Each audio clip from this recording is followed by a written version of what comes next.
Welcome to Basketball on Figueroa, the only podcast breaking down the Lakers, Clippers, and Sparks. I'm your host, Edwin Garcia. Joining me today is Darian Vaziri, aka Dime Dropper. Usually, I ask Dime how he's doing to start every podcast, but we're gonna go a little off the script here for a minute. Dime? What happened Monday, man? Like, we're gonna go in reverse order here because Monday was like it was Red Monday here in Los Angeles basketball. The Lakers had literally the worst loss in terms of margin of defeat in LeBron's 21-year history. That's how bad it was. And then I heard the Wow. Clippers didn't do that much better. So what the heck happened on Monday? Break it down like a fraction for me. What happened yesterday? I didn't get to see the Laker game because I was actually at the Clipper game, and Lucky you.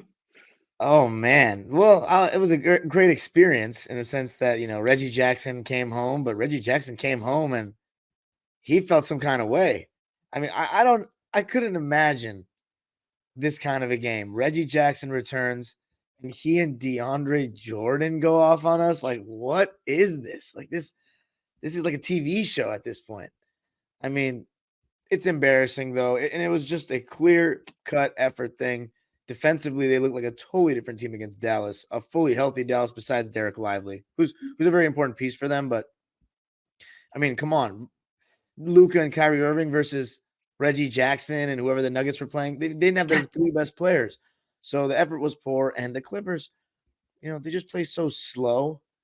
James Harden is not being aggressive enough, looking for a shot, but he also just can't create separation like he used to. He can't get by good defenders like that anymore, which we've already talked about. So, and Kawhi, I mean, he hasn't had many great games this season, and he really hasn't had that many good games since the trade.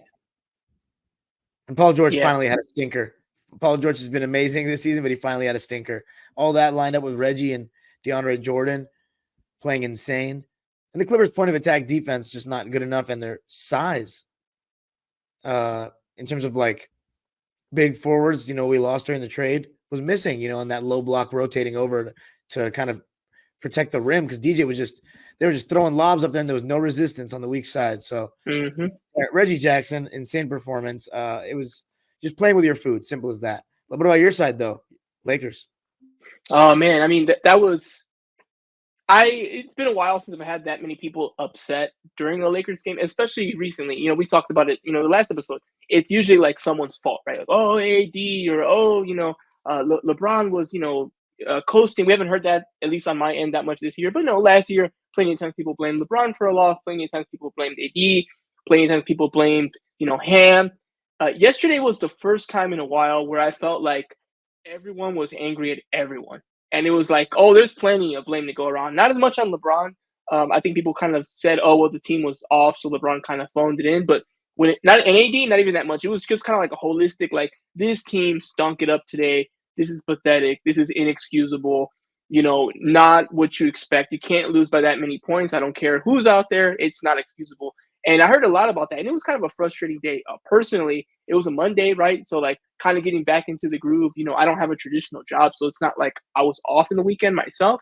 But I still had that Monday vibe of like, hey, like, we're starting up again. Like, the year's kind of continuing on, and we're trying to wrap it up. So, for me personally, I was already kind of like I'm tired and like, all right, let's do a Lakers game tonight, I guess. East Coast time, too, which is also throwing me off. And then I don't know about you, but it's like, oh, I'm putting in my effort, right? I'm showing up. I'm ready to work. I'm ready to cover this team. And then for them to just lay an egg like that, you're like, really? Like, come on, y'all. Like, what's going on? And I think the entire Lakers fandom kind of felt that frustration. And it was interesting to watch kind of everyone just kind of be sick of it and be over it. Yeah, it was just an awful performance. You really can't like justify how they played. It was poor. It was unacceptable. And I don't expect it to be a trend or anything. I don't think the team will play that bad often, but it also was discouraging seeing that one of the few times they're going to actually play, the Sixers. They only play the Sixers one more time after this, and for that to be the performance you give, I think people were really like annoyed with it. I know I was, and it's just not what you wanted to see. You wanted to see them kind of, it's a measuring stick game. Okay, we're on the road against this top team. Let's ball out, and they did not do that. They looked really bad. It was probably the worst game of the year. So hopefully they play. We'll talk about it later. They play Detroit later, but it was just a bad game. And then I couldn't even enjoy the the Reggie Jackson moments as much as I wanted to because I'm like, well, I can't really talk today. But I haven't seen him celebrate like that since he played a certain other team from Los Angeles once. So it was good to see him kind of be in his zone, his element. I know you are a big Reggie Jackson advocate. A lot of Clippers fans are. They loved his effort, his hustle, and I think it was kind of a reminder of, hey, that's the kind of stuff you lost through pursuit of other things. So yeah, good Reggie Jackson game for sure. Disappointing all around for Los Angeles, I think. Yeah. Was there anybody that played well for the Lakers? I would say AD was the closest because I think he was at least engaged from the jump, and he went right at Embiid and he was scoring on Embiid early. So I think if anyone could avoid slander yesterday, it was probably Anthony Davis, and I think that's probably why you didn't see too much on the timeline because people saying like, oh, like he's lost this many in a row against Embiid or whatever. But other than that, I think people were pretty happy with Anthony Davis's performance. That's about it. Everyone else kind of underperformed for the most part. It was good to see Jalen Hood-Schifino finally out there. He was out there like a quick shift early and then a little bit more in garbage time. But he didn't play well either. But also, it's just good to see him back because he's the Lakers rookie and he's been hurt with a knee injury all year. So the only other silver lining is like, oh, he's back, so that's good. But other than that, there really wasn't much to take away except I'm just very thankful that the next opponent is the Detroit Pistons. Yeah. So, what was the first game on the agenda? Let's go for it. So let's now that we've kind of ranted about the sorrow that was Monday, let's take it back.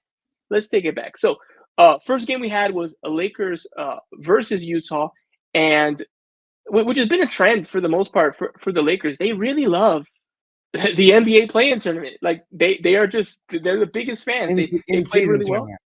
Yeah, yes. Yeah, they're also fans of the play-in because they've done well there too. Yeah, but right now, we're talking about we like every variation of non-regular season basketball. So in season, whatever. Let's do it. And yeah, they shined in this one.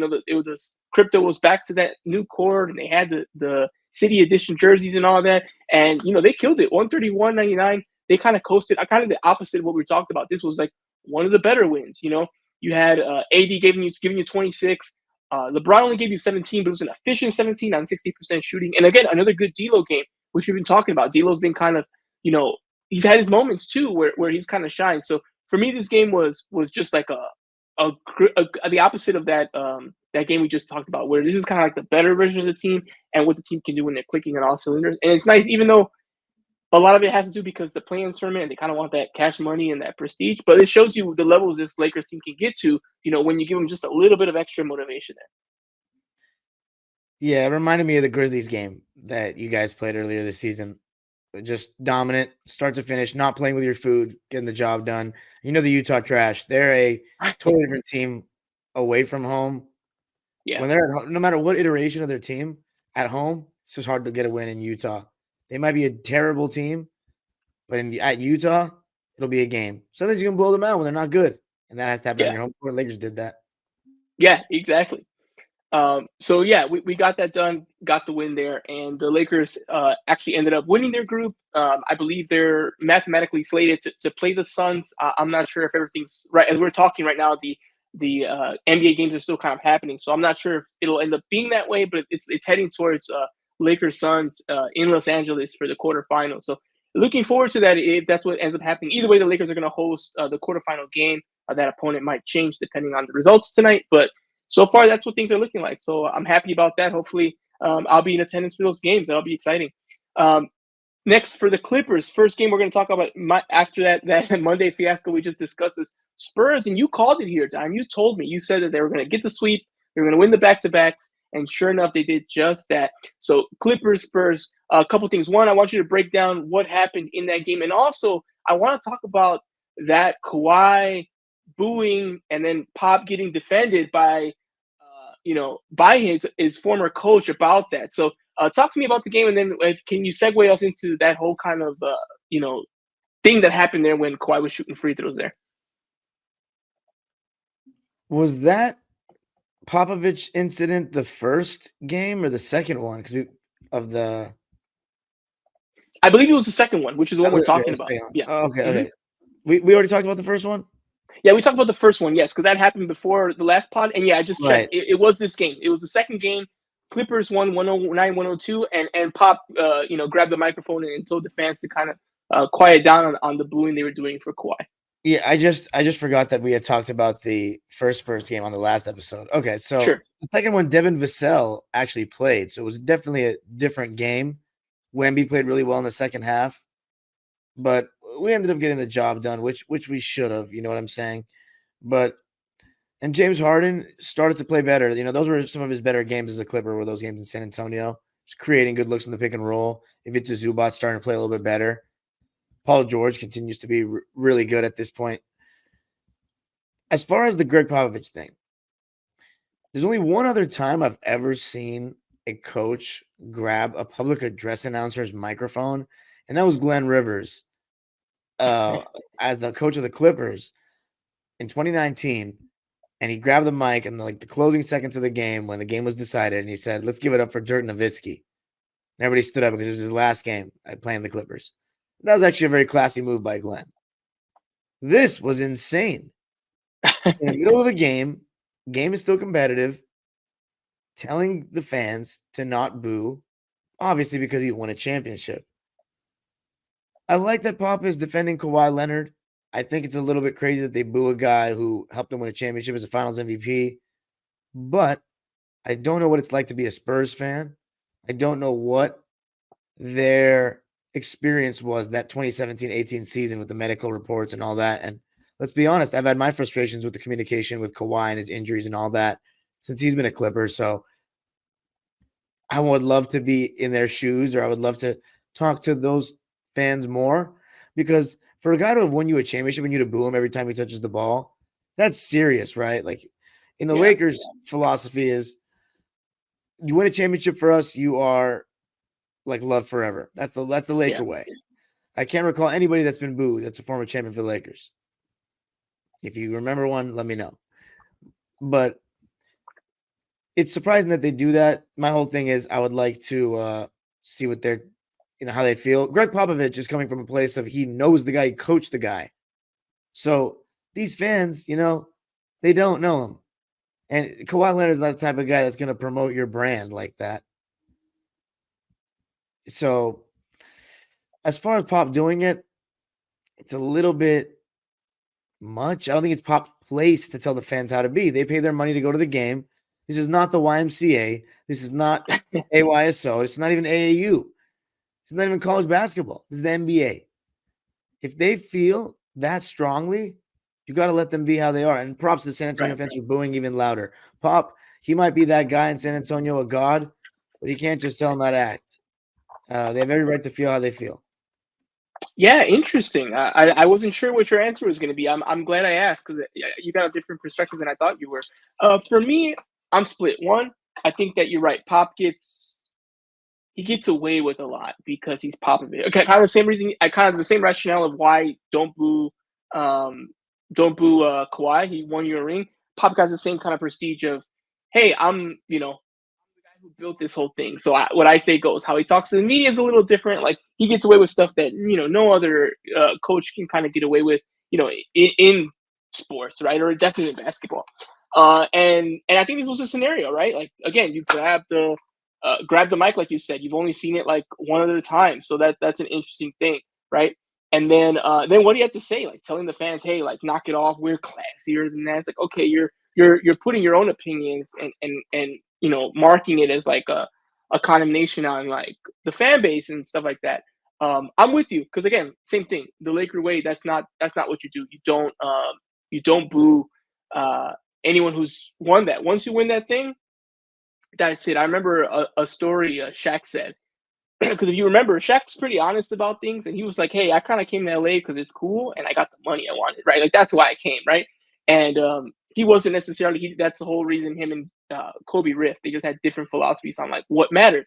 But Shaq's a very prideful guy, and he said he got there, and that's kind of where his mindset was. And he said he talked to Jerry West during one of the practices, beginning of his first year, and Jerry said, "Look, I don't care about all that stuff you do, the acting, the movies, the rap, whatever. That's cool. That's fine. I'm cool with it." He said, "One thing I do know, You're either gonna he pointed to the banners. He's like, you're either gonna put one of those banners up there, or people are gonna think about you as a bust, and it's up to you. And then Shaq said in his mind right there, he's like, well, I'm not gonna be a bust. So okay, I can be goofy, but I'm gonna win a ring because you're not gonna call me a bust. And it was kind of his wake up call about what the standard was here. It's like, hey, that's cool. You got to put a banner up, or else that's what people are going to tell you. They're going to say, oh yeah, whatever.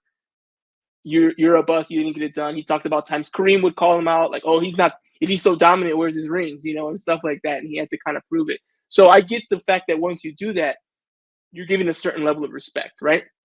But at the same time, like you said, that was many years ago. It was an ugly divorce. And if it's kind of the both ways. One, you could say, hey, get over it. It was years ago. But you could also say, hey, if they're not over it, there must be a reason. There's a lot of bad blood there. And a lot of anger and pain from those fans about how things went. He won one after, then he went to LA and he kind of left them out to dry. They fell into Wemby and now they have that opportunity to kind of rebuild again. But he could have stayed there. They could have kept going. They weren't a bad team when he left, right? So I understand both. I think overall I'm kind of with Pop. I think what he did was extreme, but I think props to him for one. He uses that ability he has for good, right? What he's really saying is, hey, just don't lose the guy. Like, it's fine, let it go. And he's also standing up for that guy. And I think it's an example of respect, and it lets other players know. Again, you never know, like, who's watching. Another player could be like, oh, I might want to go to San Antonio now because I see that he'll stand for you even after. There's no benefit to Pop doing that, right? Like, the fan base might turn on him. They might be mad. He's opting to empower the players and defend one of his old guys. That guy doesn't play for him anymore. He has no incentive to do it. So you could tell it was genuine and really how he felt. So I think that kind of helps him in a way with current players in the NBA knowing, oh, Pop's a real one. Like, he'll have my back even after, because look how he did with Kawhi. If I go there and I win stuff with him, maybe that's the kind of coach I want to have by my side, because he'll be by my side even after he doesn't have a incentive to be on my side.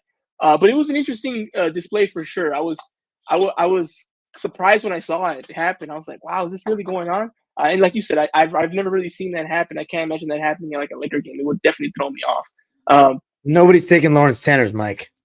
Yeah. I'm going to leave that alone. All right. So next game here we have is Lakers versus the Mavericks. Unfortunately, for me anyway, Lakers weren't able to get the job done on this one. This one was a rough one because it was ugly for like most of the game. And then the Lakers made one of their vintage fake comebacks. They like roared back in that fourth quarter and they really made it a game. They outscored the Mavericks 30-13 and they almost pulled it out.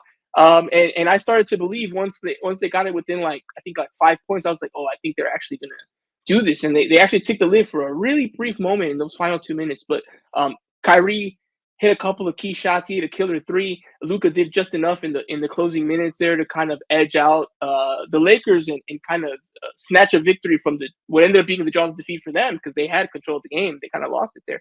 What was your reaction kind of seeing the ebb and flow of the game? And did you actually think the Lakers were going to come back and pull the victory once they kind of got within striking distance there? I did, actually. I did think the momentum was on their side. They brought it back.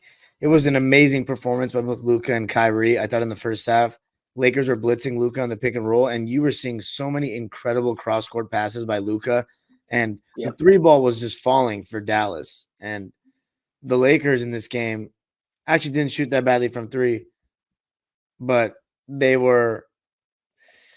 is the one where LeBron was kind of non-existent until the fourth quarter, really. He went off in the fourth, but he didn't really do much the first three quarters. And Kyrie was amazing. It was amazing how Dallas just started missing everything in the fourth. But the Lakers, I think they upped their intensity for sure defensively in the second half. And I did think they were going to get across the finish line. But on that last defensive possession, I think Austin Reeves was it Austin Reeves that I think sagging off Kyrie Irving a little too much to help on Luka? I believe so. I think it was. Yeah, it was. That's exactly what happened. It was an issue with, and he talked about it post game about the fact that he, kind of made a mistake there and gave him just enough room to kind of, create an issue for him there and ultimately give him a better shot than what he wanted to. Oh, I remember now. Anthony Davis didn't score in the second half. He had 10 points in the first half. He didn't score in the second half. And then LeBron had those two crucial turnovers. It wasn't a turnover. No, it was a three-pointer over Kyrie Irving when he got the switch. And then the other one where he caught the ball against Kyrie and quickly looked to make the pass. And he made the wrong read and threw the lob to AD that was deflected and taken away. So just some bad plays down the stretch. But I thought the Lakers just didn't come out with the right intensity. Weren't the Mavs? Were the Mavs on a back-to-back?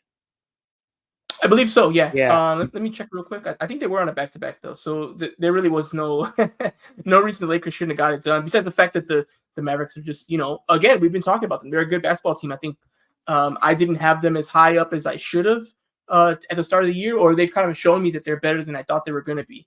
So that they're definitely a team that, as we're getting close to that first quarter of the year, I might have to kind of move up a little bit. Yeah. I mean, they got defensive players around Luka and Kyrie now, and both of them can close games. So Right. definitely an improving team. The Lakers, they should be getting wins in games like that. Anthony Davis cannot be having scoreless halves. Yeah. LeBron, he gets a little bit more of a pass just given how well he's been playing. I still think the decision making at the end was very questionable, but it is what it is, right? Got to move on to the next. It's early. Yeah, and also, like, again, you talk about not playing with your food, and that wasn't the scenario for the Lakers because they were down the whole game. But what I think it also speaks to is you got to stay. It's a 48-minute game. You can't just, the basketball gods. I do believe in the basketball gods, and you can't have three lackluster quarters and then a phenomenal fourth and expect to win a game. That doesn't work, because then your margin for error becomes so small. Right now, we're talking about you didn't close out on that three, and like, oh, we need some more production from you. Had they just played better at the start of the game, you'd be allowed a turnover here and there and allowed to, like, let Kyrie hit a three and not be devastating. But you had to be so perfect because you ruined all your grace in those first three quarters. You had to have a monster. Okay, they can't hit any shots. We can't turn the ball over. We can't miss free throws. We gotta just be perfect. Why? Because we've been messing around for an hour and a half now, and there's no more time. You have three enemies when you're trying to come back in the fourth quarter, right? You have the opponent in front of you, time, and yourself. Because there's also self-inflicted wounds. There's missing the free throws. I think LeBron missed two and Jackson Hayes missed two. Then you have the lack of a correct closeout and defending of Irving by Reeves, and then you have the execution from the Mavericks. And there you go. And then the clock ran out, right? You just didn't have any more time. They took one more attempt at it. That was it. So they kind of had the trifecta there of what's going to happen. So we wouldn't be looking so finely at those plays at the end had they played better in the first quarter, had they played better in the second quarter, but they didn't. They just weren't ready for this game to start. And that's something they're going to have to adjust and fix moving forward, because a team like the Mavericks, you cannot spot them all of those quarters there. They lost 33-21 the second quarter. Like, that's just not going to fly. And it didn't fly that night. So Lakers went on to lose that one. All right. Moving forward, we had Clippers, New Orleans. Now, this one I only saw a few highlights on. I didn't actually watch the full game here. I can't remember what happened here that I missed it, but I'm going to have you kind of take the lead here on this one. What happened here in Pelicans, Clippers? I was in the building.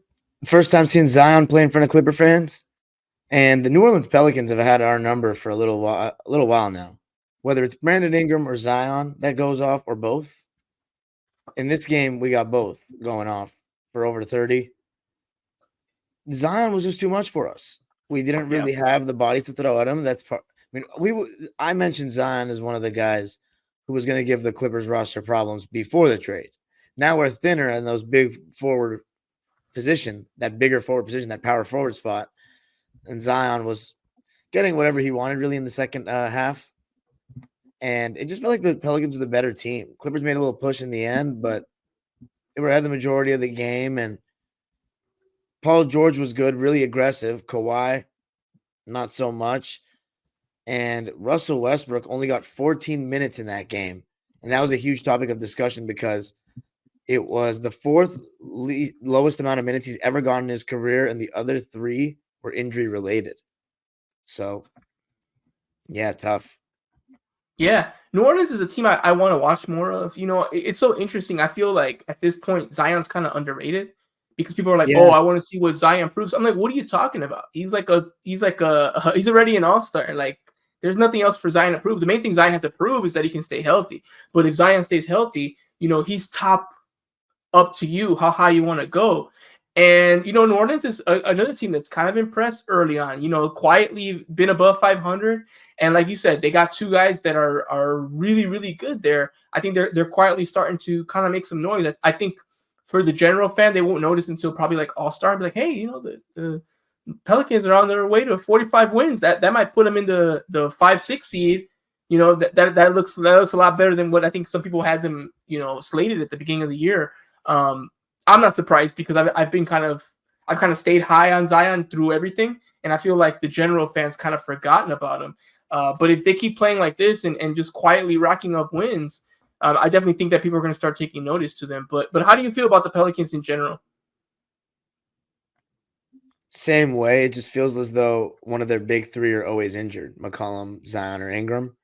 Yeah. The thing about the Pelicans match with the Clippers too is they have the wings defensively to guard the Clippers, like Najee Marshall, Trey Murphy, who's not even healthy right now, but Herb Jones, Brandon Ingram, and right now Kawhi, he's struggling to beat anybody off the bounce. And you saw that in this game. The Pelicans were just more athletic and quicker, younger. Mm-hmm. Clippers are slower now. Now you added Harden in the mix. Slow basketball. And yeah, he was 2 for 8, James Harden, 1 for 6 from 3. Had 8 points, 10 assists, but that's not going to really cut it. So Norman Powell was good. He had 20 points. Paul was another really solid game from him, but just not enough. Just not enough. Just slow and didn't play well in the fourth quarter. Right. No, yeah. So there we go. Clippers, Pelicans. Got to watch out for New Orleans. They're starting to look like another team to watch out for in the West. It's just a brutal division, and every year we talk about. It feels like it can't get better, and every year I feel like somehow another team emerges and a couple more stars come in. And even though these players have already been with the Pelicans, maybe this year they're going to be healthy enough to actually be a force compared to how they were last year. So we have Lakers, Cavs next. This one was a good one. Homecoming for LeBron. 121-115 victory. Really, really great night. Anthony Davis, again, he had one of those great games. 32 points, 13 rebounds. It was just kind of an efficient game all around. Every single player on the Lakers roster who played, which was only 8 players because they've just continued to add injuries to everything they have. They're running really low on guys, but they only played 8 guys like it was a playoff game. But 7 of those 8 were in double figures, everyone except for Taurean Prince. So you got a really, really good game. Jackson Hayes was perfect from the field. All his points, Jackson Hayes is like the funniest stat lines. He scored, let me just read his stat lines here. 10 points, 21 minutes of play, 5 for 5. He was literally perfect from the field. And not only that, all his points came from the second quarter. So he had a perfect second quarter, and that's it. That was it. So he's really smart at just doing what he knows he can do and not playing outside of himself. He's one of the most self-aware players offensively in that regard. He hardly ever takes a shot where you're like, what are you doing? Because he only takes a shot when it's a dunk or a layup. That's pretty much it. If it's not that, he's not pushing it. He knows exactly what his role is.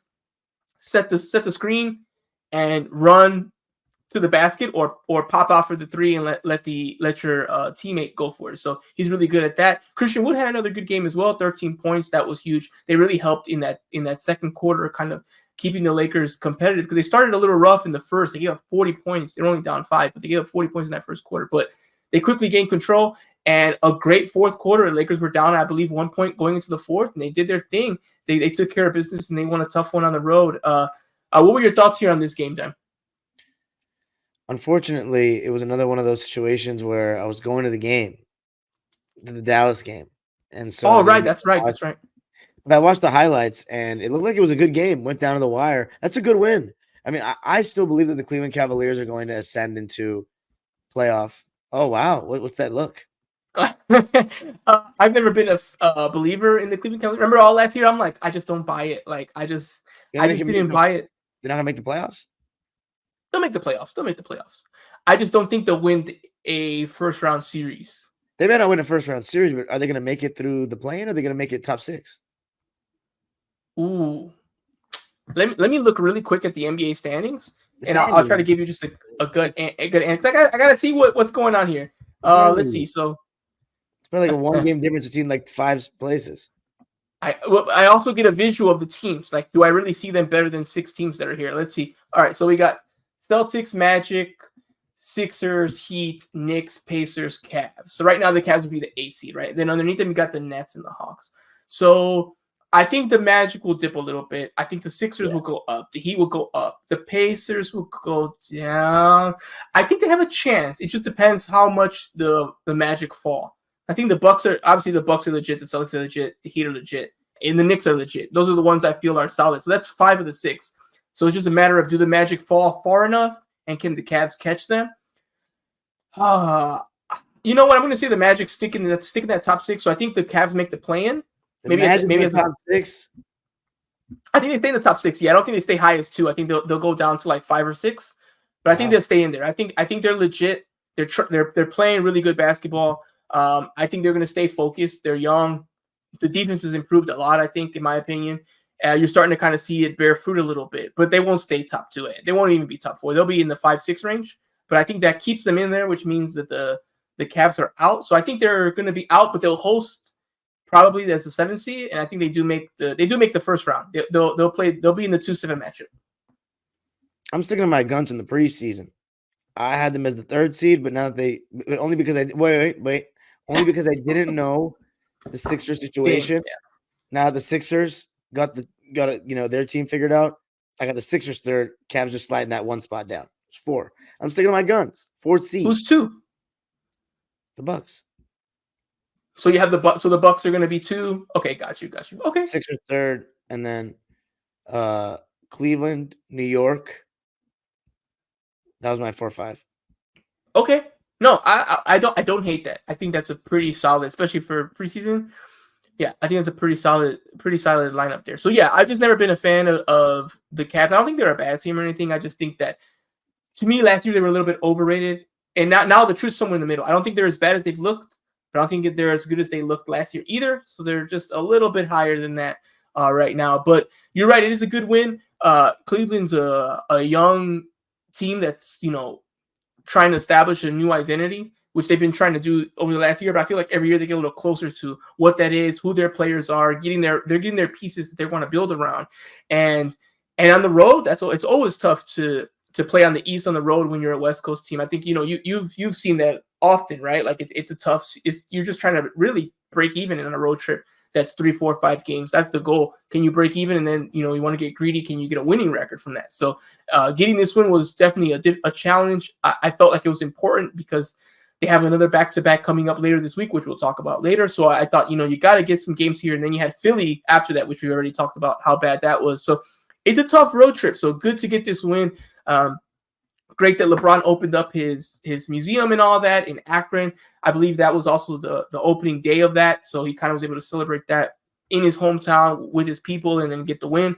And it was cool since you didn't watch it. I don't know if it came up in the highlights, but they actually did a tribute for LeBron. And for those who don't know, which I don't know who that would be, but it hasn't always been rosy when LeBron returns to Cleveland. But again, talking about time heals all wounds, and he did put a banner up there, so that means a lot, right? So it was nice to see him get a video tribute, and you could tell it really it hit LeBron. He was smiling, looked like he almost got a little bit emotional. And then as the crowd was giving him his cheers, he kind of just did the little heart symbol and was just kind of acknowledge the fans in the crowd that, hey, y'all are showing me love today. I appreciate it, because he knows better than anybody how ugly it can be on a return there. So I thought that was a good touch by the Cavs and a cool moment to say, hey, they got over it. He left in an ugly way, but guess what? He came back. He won a ring. That was many years ago. He's still going to be known, probably, I think, to most fans as a Cavalier more so than as a Heat or a Laker. Do you still look at LeBron as that? When you think about LeBron, when you close your eyes and think of LeBron, do you still see him in that Cavs jersey? Oh, yeah. The king of Ohio. Come on now. Yeah, no, I agree. Now, I think his Laker run's getting so big that it's almost kind of flirting with that. And I think if he gets another ring here, I think that definitely puts it at least even above the Heat moment, I think. Flirting with that? You might be flirting with the Heat. You're not flirting with the Cavs. Yeah, that's what I'm saying. I think he at least gets to the point where a lot of people will think about him as a But Laker. you're not really flirting with the Heat, are you? Because he was literally insane those 4 years in Miami. At least those last 3 after he won, after he lost that first year. He was, but I'll say this: one, he's going to be here longer than he ever was there. He's already been here Two, longer. exactly, that's what I mean. He's going to be here long. He is already here longer than he was there, and it'll be even longer depending on. Does he go another year after this? Does he sign another contract after that? We don't know where the future holds, but he's already went past that. He's broken a lot of records here. If he puts up 2 banners, I can make the claim that look, the same amount of success, longer tenure, a bunch of historic records broken here. I think if he gets two rings, I think I can kind of debate it a little bit that he's more known as a Laker than a Heat. You can if he gets another ring. That's what I'm saying. Yeah. If he gets another one, I think right now, like, you're right. It's just that was his peak as an athlete, and then he's got 2 championships there, and that was kind of a moment that kind of changed how basketball and free agency happens. So all that context is needed. But if he gets another one here, and then he kind of walks off into the sunset as a Laker playing here so many years, I like you said, I still think most people will think about him as a Cav, but then you'll think Cav, Lakers, and oh yeah, the Heat time was crazy. That's kind of how I think it'll be remembered. But right now he's a Laker, and thanks to him, the Lakers were able to beat the Cavs on that matchup. And then we had Clippers, Dallas. I mean, what's going on? I mean, finally, the boogeyman is dead, huh, Time? No, we own the Mavs. Really? You own the Mavs? I got them. some videos to say. Hold on, I got some videos to send you. Not own them, but guess who the only franchise in NBA history to have lost multiple times in the playoffs of the Clippers is? I'm guessing that's the Dallas Mavericks. That's right. 2 years in a row. So, they give us a hard time, but we still kind of knock them out. Kawhi Leonard is their boogeyman, even though Luka does give us a hard time. Denver and New Orleans are the teams that we just get owned by right now. The Dallas game was the best performance of the Clippers season. I thought the point of attack defense with Terrence Mann guarding Luka mostly, and then Paul George guarding Kyrie was amazing. Paul was so good. Terrence had his best game of the season. And Luka and them, they look like the Clippers, by the way. Kawhi Leonard and Paul George played on a back-to-back, and this is their longest run of consecutive games together as Clippers, healthy. 16 in a row. Longest run. They'd never even played more than 13 straight. And you know when the 13 straight were? The bubble playoffs. 6 games in the first round, 7 in the second, uninterrupted with no rest, no injury, no nothing. So it's amazing that they've done that, but because of this hardened trade, having to get used to everybody, we haven't been able to just hit the ground running. We'd have to adjust, and that was our best performance. And James Harden was actually playing good defense in these 2 games against New Orleans and Dallas. Luka wasn't able to bully him because that's one thing that Harden is good at is he's strong. You can't just overpower him. And Russ had an amazing game, and he was attacking Luka late in the game, talking trash. So the vibes were high. James Harden didn't even have to come back in the 4th.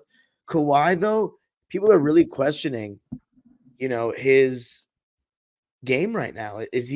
Are his best days behind him? Can he return to the level that we saw in the playoffs last year?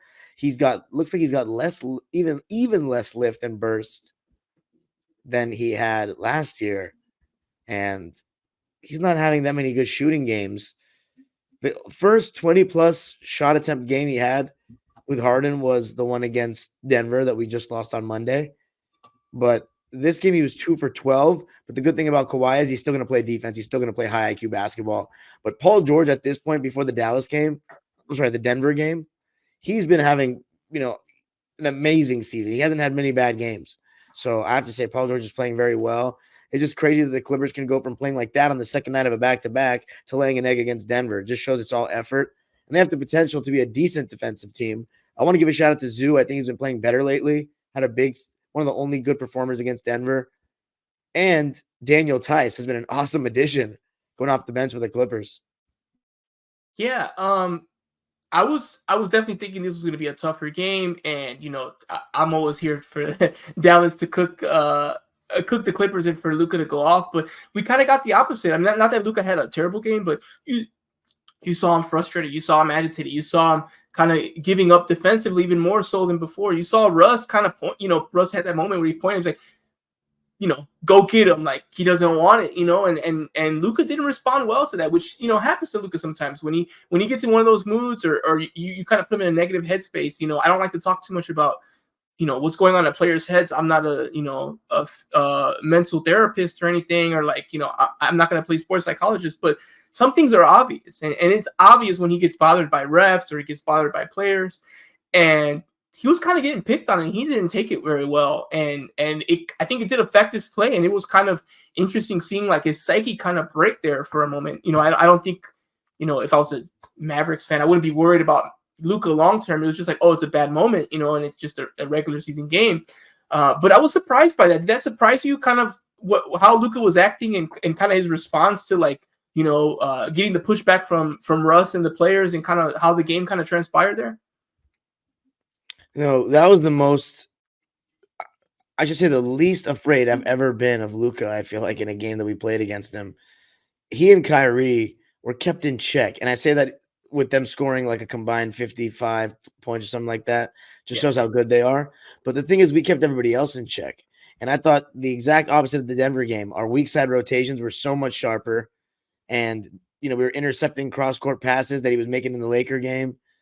And you saw more of Zubats and Tice coming out on the screens, whereas usually Zubats is always drop coverage. He's always going to drop. He's never going to come out to the level of the screen. But started to see more of that, and the rotations were better. Just amazing how the Clippers can play so opposite of each other, from one game to the next. It just shows it's all about effort.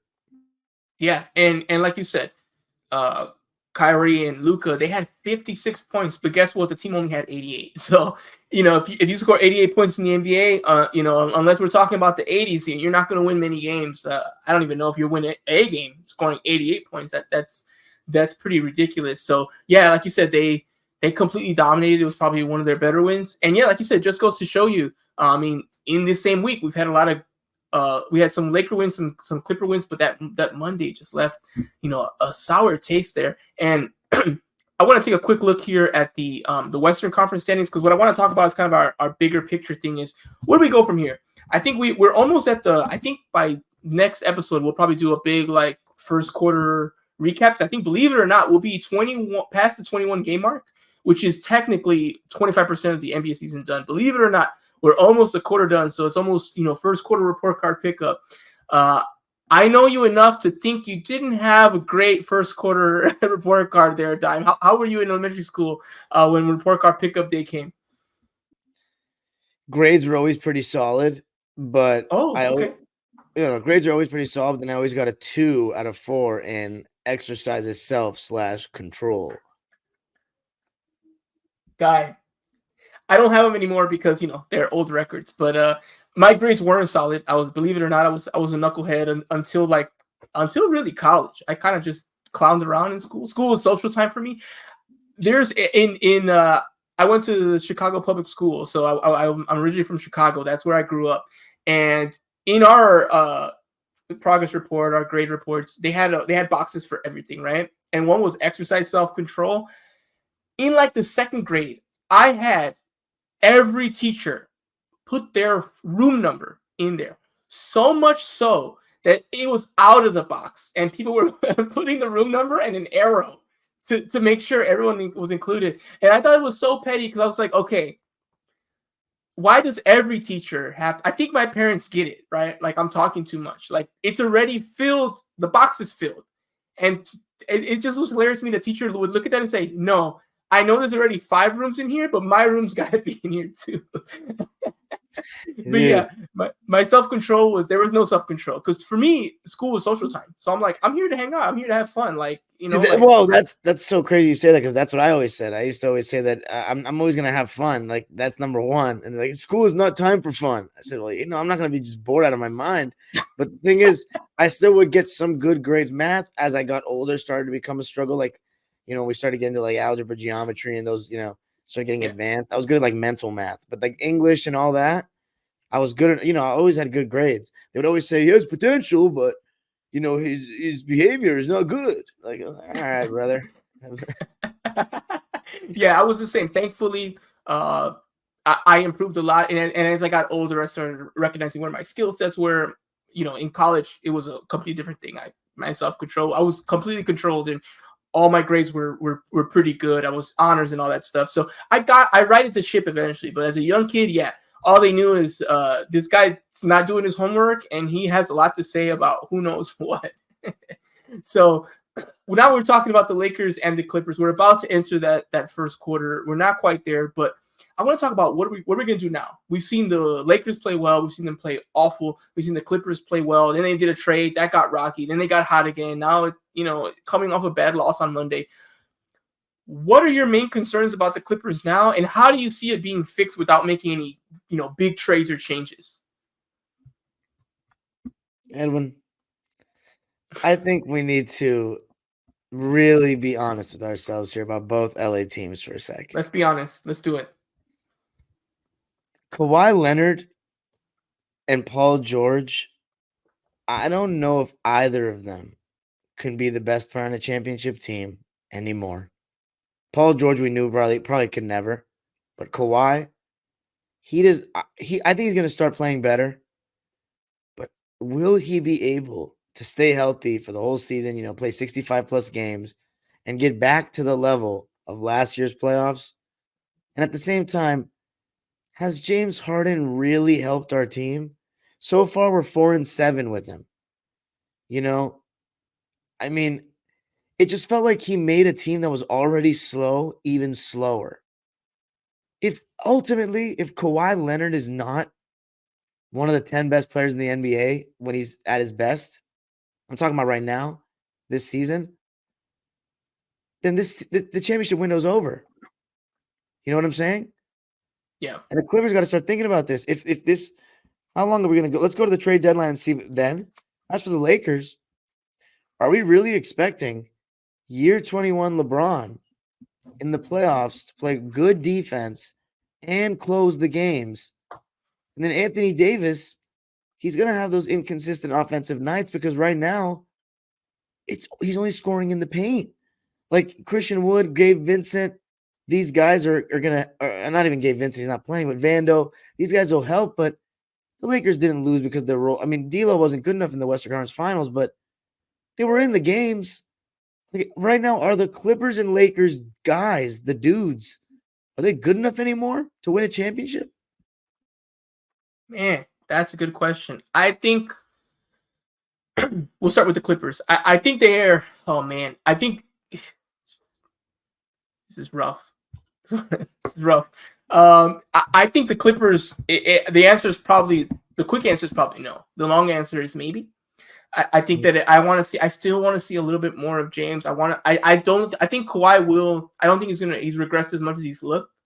I would want to see him kind of perform this poorly for like another 20 games, and then I'll concede that, okay, maybe the age did get to him. Because again, this could just be a bad stretch. It's the beginning of the season. Things are just starting off.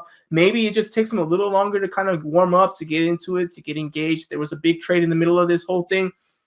I want to see where he's at the All-Star break. Right. If you're still saying the same, if you're still saying the same things and you have the stats to back it up, then I'll be with you and say, okay, this might be permanent. Right now, I'm not going to jump to that conclusion just yet. Because I've seen how he was literally this summer. Like he was good, so I don't want to skip that and just be a prisoner of the moment. So that's the one thing about Kawhi. You're right about PG. He was never that guy. He's a 1A guy, a 2 guy. And Harden used to be that guy. He clearly isn't. They're seeing if he's enough to, be another bucket getter and that kind of thing. So we're going to see how that experiment kind of goes. And with the Lakers, yeah, I mean, that's what you're really asking. You're asking LeBron, hey, I know this has never been asked of anyone in the history of the sport, but you gotta be that guy in year 21. You're Mr. Longevity, and you're gonna have to be that guy. I think he can do it as long as he's healthy, and that's the concerning thing. They're putting a lot of miles and minutes on his body. He's playing 30 plus minutes every night. He's second in the team in minutes played. I think he's like 5th in the NBA in fourth quarter minutes played because he's not missing fourth quarters when the game's on the line. So that's a bit concerning. And Anthony Davis, he's like you said, he is what he is. And I guess the question is, and that's what the Lakers are trying to figure out before the trade deadline. Vando, D'Lo, Gabe Vincent. Is that enough? And right now, the answer is it's got a question mark because we've seen D'Lo. So your opinion of him is your opinion of him.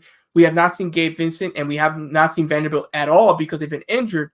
Vando the entire year so far. Gabe, he started a little bit in the beginning of the season, and then he got injured. He's been out. So they're trying to find out that answer to that question. Is that enough of a supporting cast? If not, are they finally ready to let go of that final good piece they have, that first round pick, package some players and take a risk? Or are they making the same mistake they made last year in giving up on these guys too early, abandoning what got them to the Western Conference Finals, and then having a disaster? And then guess what? The LeBron James era is over. We gave up everything for someone like Zach LaVine, and it wasn't worth it. And now, Vando's killing it somewhere else, and we're like, maybe we shouldn't have let go of all those great pieces we had for a guy who can't play defense and has never played a significant game of basketball in the NBA in Zach LaVine. No offense, Zach LaVine, not your fault. But those are the kind of questions the Lakers will have to answer. So for me, that's the thing. I want to see them healthy. And I know some Laker fans get frustrated when we talk about health, because their rationale is, you're never healthy. It sounds like an excuse. But for me, it's just, they're playing 8 or 9 guys. Like, I just want to see a couple key role players come back. They don't have to be literally like no one on the injury report. But I don't know. Can Jared Vanderbilt come back? He's supposed to be your starter, and he hasn't played one game. So I want to see him slotted in there, see how the Lakers play with him. I'm guessing they're going to start him, and Taurean Prince is going to be a little bit further back in the depth chart. And does that kind of unlock something with the Lakers where they have a better defensive presence in the first quarter, start games better? Vando gets a little bit better from 3. Now, again, the piece that the Lakers want might actually be on the roster. It just hasn't been able to play.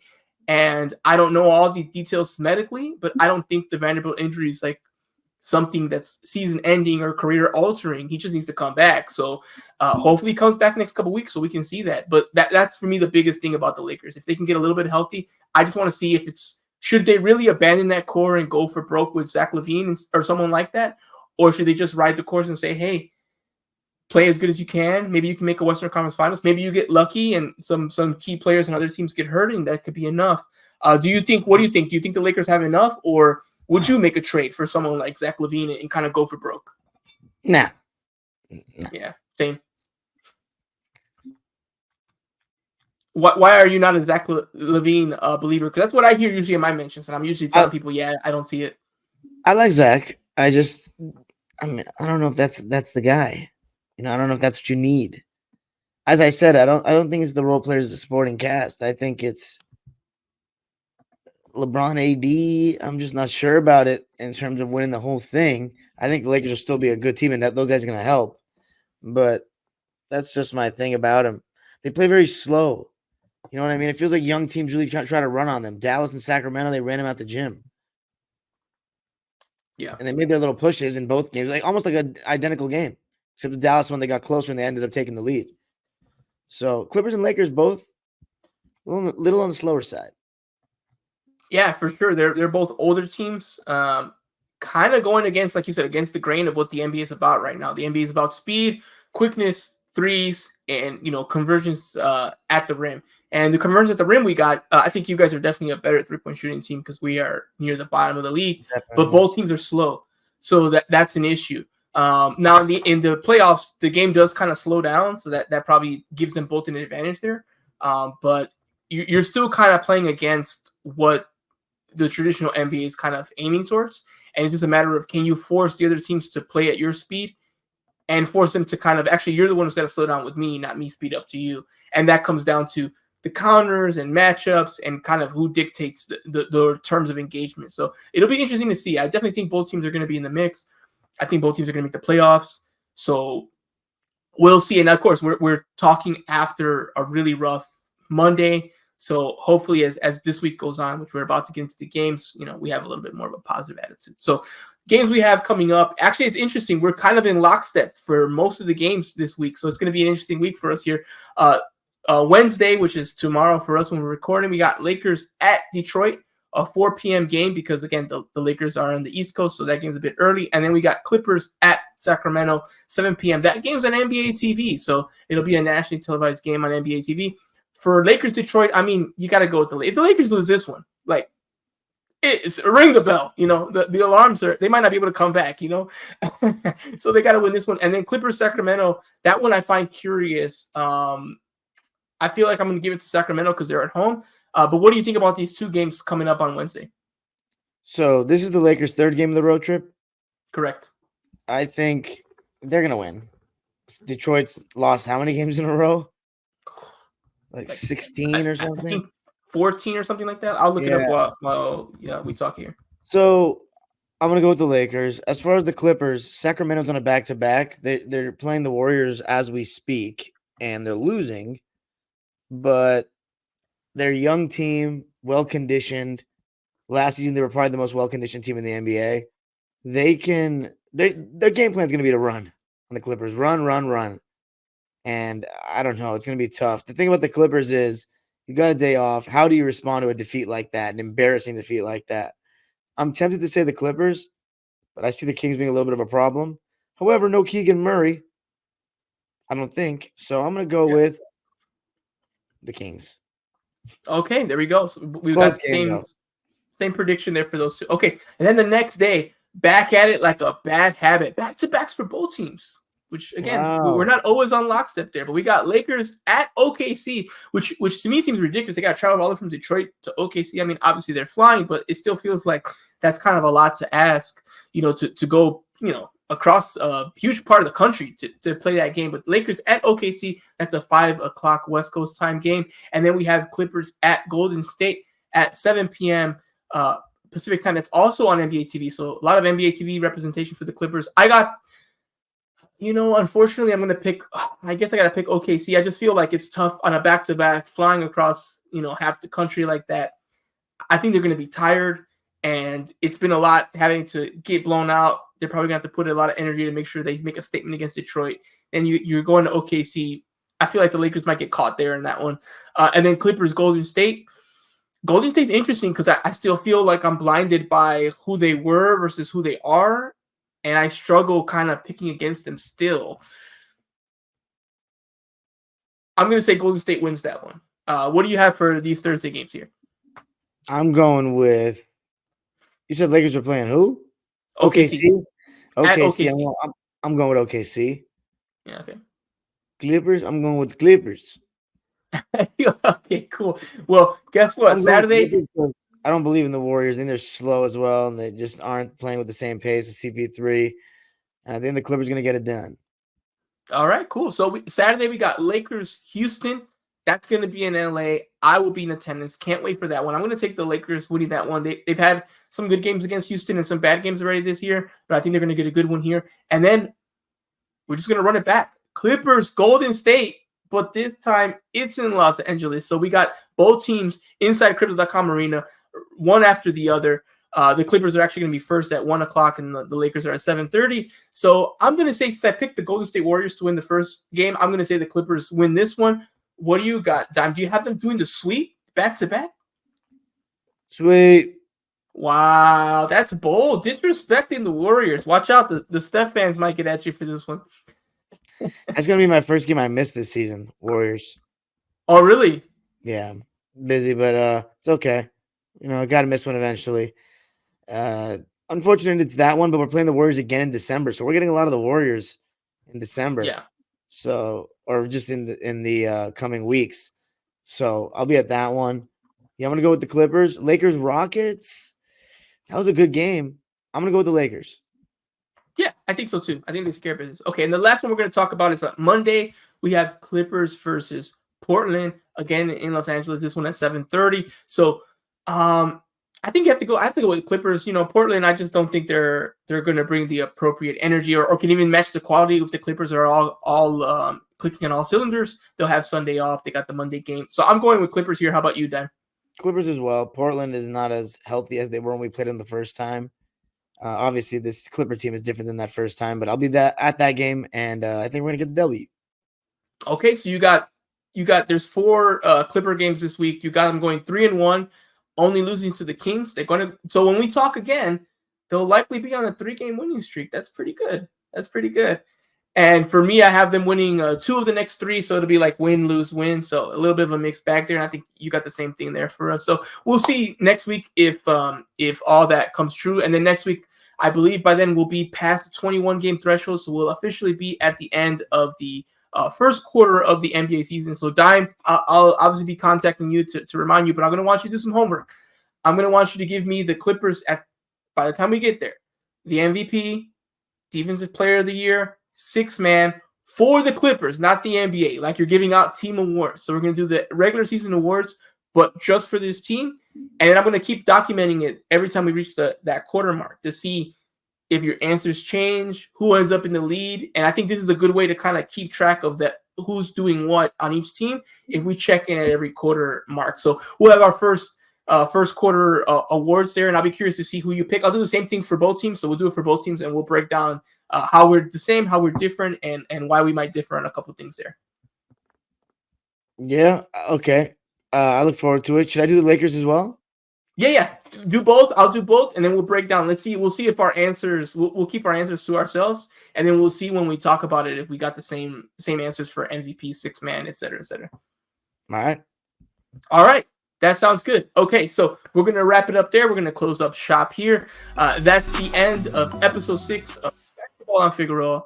I'm Edwin Garcia, and that's Dime Vaziri, a.k.a. Darian Vaziri, a.k.a. Dime Dropper. I kind of mixed the two names there. But on that note, we out. We'll see you next week.